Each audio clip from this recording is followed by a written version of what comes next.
Hello my dear students.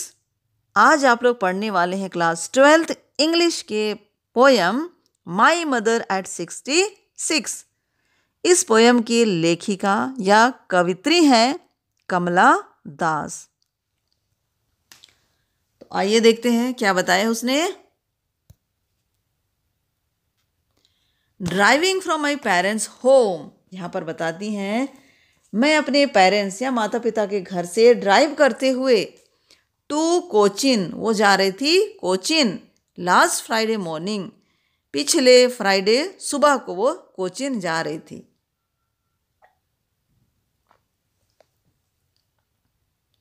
आगे बोलती हैं आई सो माई मदर, मैंने अपनी माँ को देखा, बिसाइड मी, मेरे बगल में जो बैठी थी। बताती हैं कि मैंने अपनी माँ को देखा जो मेरे बगल में बैठी थी। डोज, डोज मतलब है यहाँ पर, ये डोज मीन्स है झपकी लेना। ओपन माउथ मीन्स मुंह को खुला करके झपकी ले रही थी। हर फेस ऐशन, उसका जो चेहरा था उनकी माँ का, ऐशन मतलब सफ़ेद था, बिल्कुल राख की तरह था। ऐश मतलब राख है, ऐशन मतलब राख की तरह। और इस तरह से उनका जो शरीर है बिल्कुल लाश की तरह लग रहा था। कॉर्प्स मतलब लाश, ये लाश की तरह लग रहा था। दैट रियलाइज, जो कि रियलाइज़ करा रहा था, जैसा जिसके कारण उसको कैसा रियलाइज़ हो रहा था, कैसा फील हो रहा था, विथ पेन, बहुत दुख हो रहा था। दुख किस बात का? अपनी माँ को लाश के रूप में देख करके उसको दुख हो रहा था। That she was as old as she looked, और इसीलिए क्योंकि वो जैसा कि वो दिखाई दे रहे थे उतना ही ज़्यादा वो बूढ़ी थी, बहुत ही ज़्यादा यहाँ पर बेसुध होकर सो रही थी, तो उसको लाश का ख्याल आ रहा था, इसलिए वो इस बात से दुखी थी।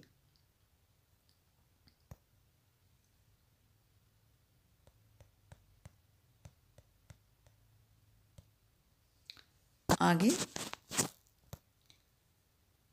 But soon put that thought away, लेकिन जल्दी ही उसने उनके मन में आने वाले विचार को अलग कर दिया या फिर उसको हटा दिया। And looked out at young trees, उसके बाद वो बाहर अपनी गाड़ी से बाहर की ओर यंग युवा वृक्षों को sprinting,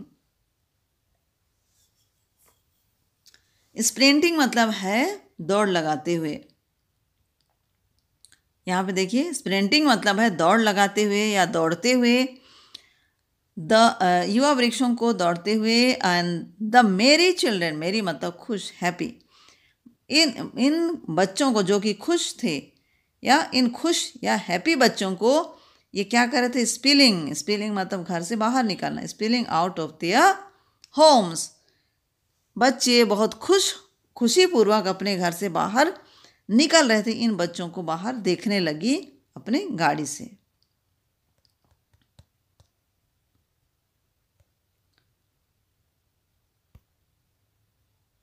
but after the airport security check, लेकिन after the airport security check मतलब एयरपोर्ट में जो सुरक्षा चेकिंग होती उसके बाद, standing a few yards away, कुछ ही यार्ड की दूरी पर वो खड़ी थी। I looked again at her, उसके बाद क्या बोलती है कि मैं फिर से अपनी माँ को देखी। One pale as a late winter's moon, बिल्कुल फीकी फीकी सी वो दिखाई दे रही थी, सफ़ेद सी दिखाई दे रही थी। जैसे यहाँ पे पेल मतलब पीला, जैसे कि विंटर के सीज़न में, विंटर जैसे कि लेट विंटर, विंटर के बाद का मून, मून में चंद्रमा दिखाई देता है, धूमिल सा दिखाई देता है, उसी तरह अपनी माँ की तुलना भी उस धूमिल चंद्रमा से करती है।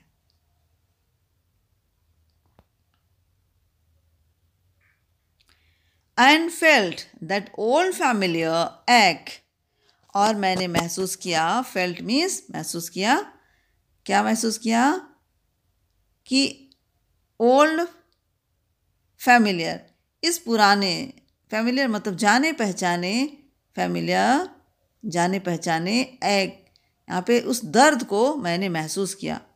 माई चाइल्डहुड फियर, वो दर्द कौन सा था? मेरे बचपन का डर। चाइल्डहुड मीन्स बचपना, फियर डर, मेरे बचपन का डर। But all I said was, लेकिन जो भी मैंने कहा वो क्या था? सी यू सून। उसने अपनी मम्मी को कहा सी यू सून अम्मा। उसको डर तो था किस बात का?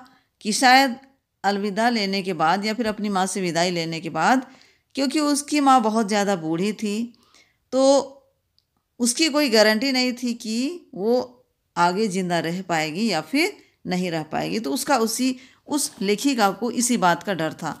फिर भी उसने कहा सी यू सून। सी यू सून मतलब हम जल्दी ही मिलेंगे अम्मा, माँ। All I did was smile and smile and smile.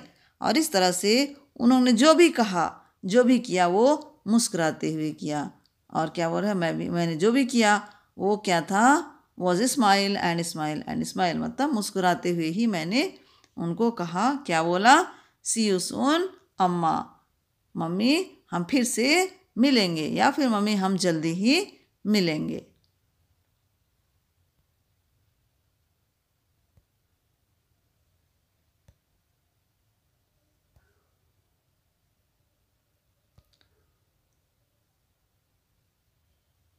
तो ये पोयम यहीं पे ख़त्म होता है। उम्मीद करती हूँ कि आप लोगों को समझ में आया मैं क्या बताना चाहती थी या चैप्टर को किस तरह से एक्सप्लेन करना चाहती थी। तो इसी तरह से मैं आगे आप लोगों के लिए और भी पोएम्स लेकर के आऊँगी, उनके एक्सप्लेनेशन, ताकि आपको समझ में आए। आपको समझने की ज़रूरत है कि हर चैप्टर में क्या दिया। पहले आप चैप्टर को समझिए। चैप्टर को यदि आप अच्छे से नहीं समझेंगे तो कितना भी आप क्वेश्चन क्या याद कर लेंगे, आप कहीं ना कहीं भूल जाएंगे या सिर्फ उतना ही लिख पाएंगे जितना आपने रटा हुआ है। इसलिए ज़रूरी है कि आप जब भी एग्ज़ाम की तैयारी करते हैं या किसी भी चीज़ को पढ़ते हैं तो पूरे उस चैप्टर को समझिए। पहले समझिए, उसके बाद समझने के बाद आपको उसके अंदर का पूरा कॉन्सेप्ट जो है वो क्लियर हो जाता है, तो आप इजीली उसको लिख सकते हैं, अपने शब्दों में लिख सकते हैं। और अपने शब्दों में लिखना ये सबसे अच्छा होता है, क्योंकि इसमें आपकी समझ को दिखाते या आपकी समझ को दर्शाता है कि आपके अंदर इस पाठ को समझने की क्षमता कितनी है या फिर आपने कितना हद तक इस पाठ को समझा है। इसलिए सबसे पहले आपको जरूरी है पाठ को समझना अच्छे से। उसके बाद आप प्रश्नों के उत्तर याद करिए या रटिए या कुछ भी करिए।